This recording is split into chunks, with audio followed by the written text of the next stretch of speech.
Hi, this is Kathy Tucker with Kathy Tucker Coaching and Consulting. And as you know, I am the founder of 9 Steps to Leading a Rockstar Sales Team. Well, as we begin Module 6, Managing Performance, I thought it would be beneficial for us to do a recap of Modules 1 through 5 because they all lead up to Module 6, which is Managing Performance. So let's do this. Let's go over here and just take a look at this overall view, okay? So when we started the program, there are 9 steps, but we started with the program where we were focusing in on leadership. And what we talked about in our first module was to learn about our salespeople, to have strengths interviews and understand what their strengths were, to connect with them, build trust with them, and ultimately to learn their why. So that's what we talked about first. Then we said, okay, now we really want to make sure we know how to drive sales. So we said, okay, what are the 5 steps to driving sales? So we start with setting clear expectations. So you set the standards, right?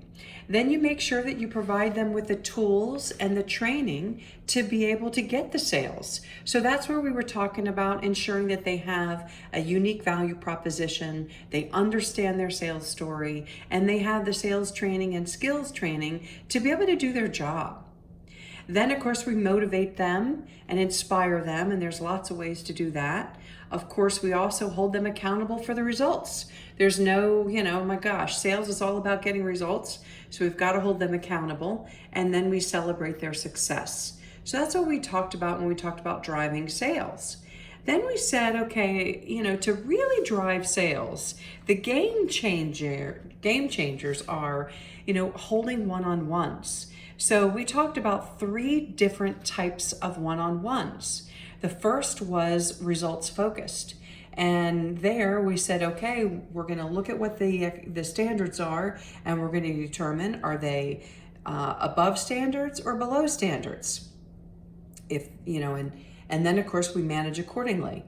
The second one-on-one is for strategizing. That's really strategizing prospects. How can we advance the leads to sales? And then the third one-on-one is all about growth and development.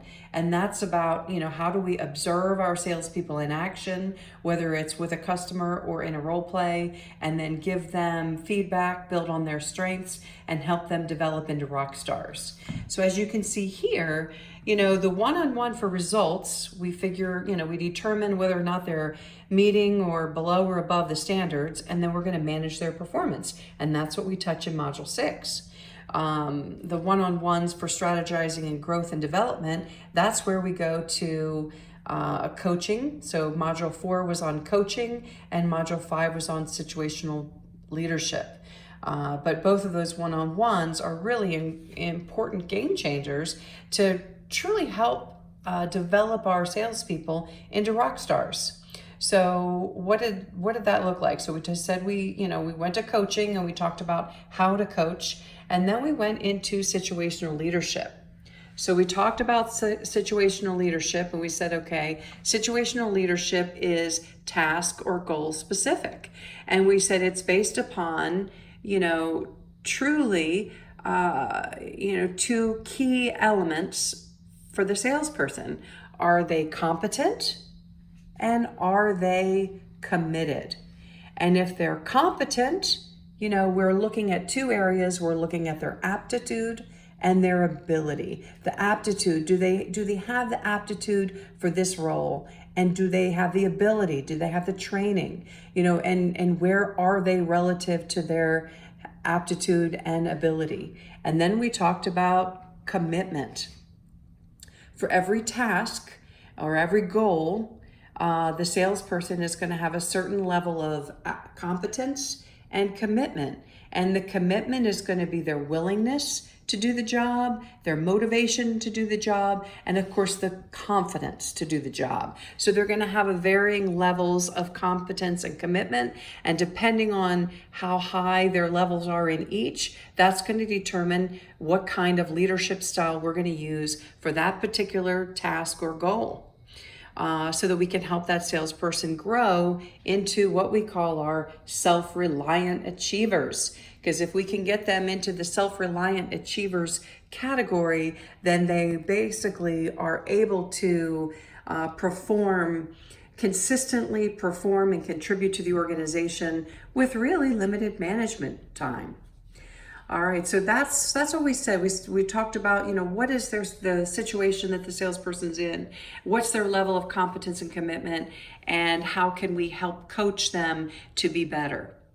All right, now we have moved into managing performance. So as we talked about before, sales is all about results, and we have to hold them accountable.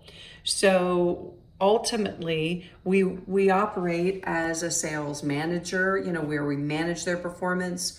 We operate as a coach. We operate as a trainer. Well, this is about managing performance and operating as a manager.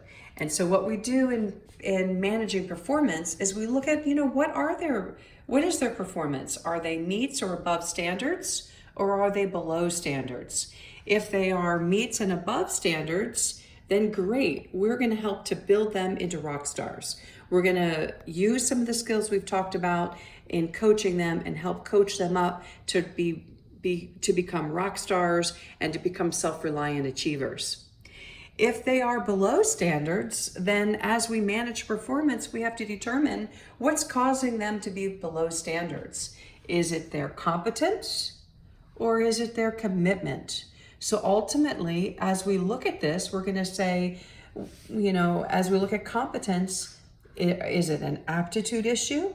Are they, if it's if it's a salesperson and we say that, they just don't like being around people, they don't derive energy from being with people, we may look at that and say, maybe this is just not the right fit at this time.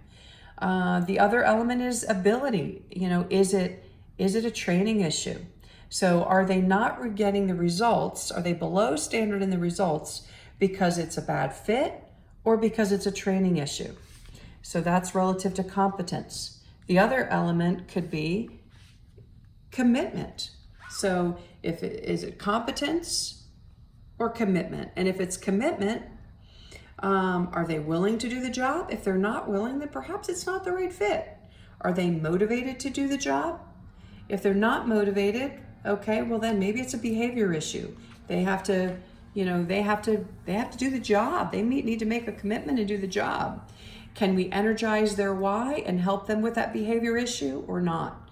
So ultimately, in managing performance, and we're going to get into more details about this, we're going to talk about how do we identify if it's a competence issue or a commitment issue.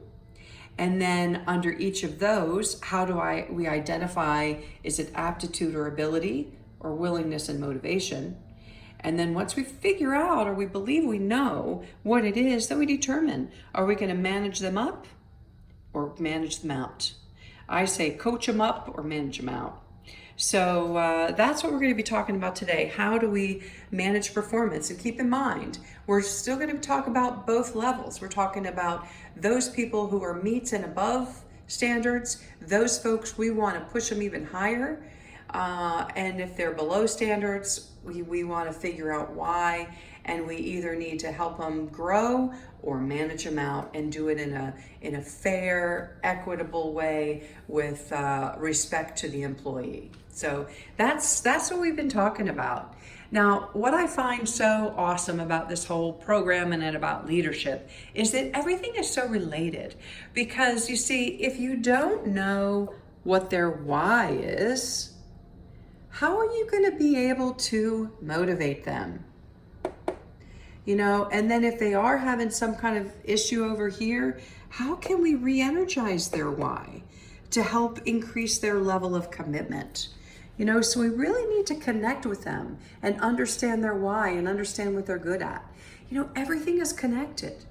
And then as we drive sales, we think about it and we say, you know what? We've got to make sure their expectations are clear. Otherwise, how can we go over here and manage their performance if we haven't set clear expectations? If we haven't given them the tools and the training, well, then you know what? They're going to have a harder time meeting standards. If we don't hold them accountable on a regular basis, every month, as we say, and really every day, then managing performance also becomes that much harder. So this is part of why we want to have our one-on-ones and focus on results. What I say is we need to have that results meeting every 30 days and really talk about what are their results. How are they compared to where they're supposed to be, compared to where they were last month, last quarter, last year? So that we, because if we're doing this on a regular basis, then managing performance over here becomes a whole lot easier. And then, of course, we talk about coaching, because if we don't understand their why or their strengths and connect with them, then coaching is that much harder. But coaching is how we're going to be able to help these folks grow into what we talked about before, our self-reliant achievers, and build rockstar salespeople. So, and how do we coach them? We need to know what type of leadership to use to help coach them, and therefore we have to understand what the task is at hand and what the goal is and where they are in their level of development. So all of this, the basic leadership, driving sales, holding one-on-ones, coaching them, this is all part of managing performance. And you can't manage performance appropriately unless you have done a good job at all these other modules. So in my 9 steps to leading a rockstar sales team, we talk about specifically what does it take, how to really get into the nitty gritty and into the weeds and understand how to do all of these things. And so, like I said, today we're beginning our module of managing performance, but I just wanted you to see how everything is connected. And our goal here is to figure out, what is their level of competence, what is their level of commitment, and do we need to manage them up or manage them out? And that's going to depend on the person, the person we're working with. So there we go. And that's our capsule and our summary of our first 6 modules in 9 steps to leading a rockstar sales team. All right. See you on the inside. Bye.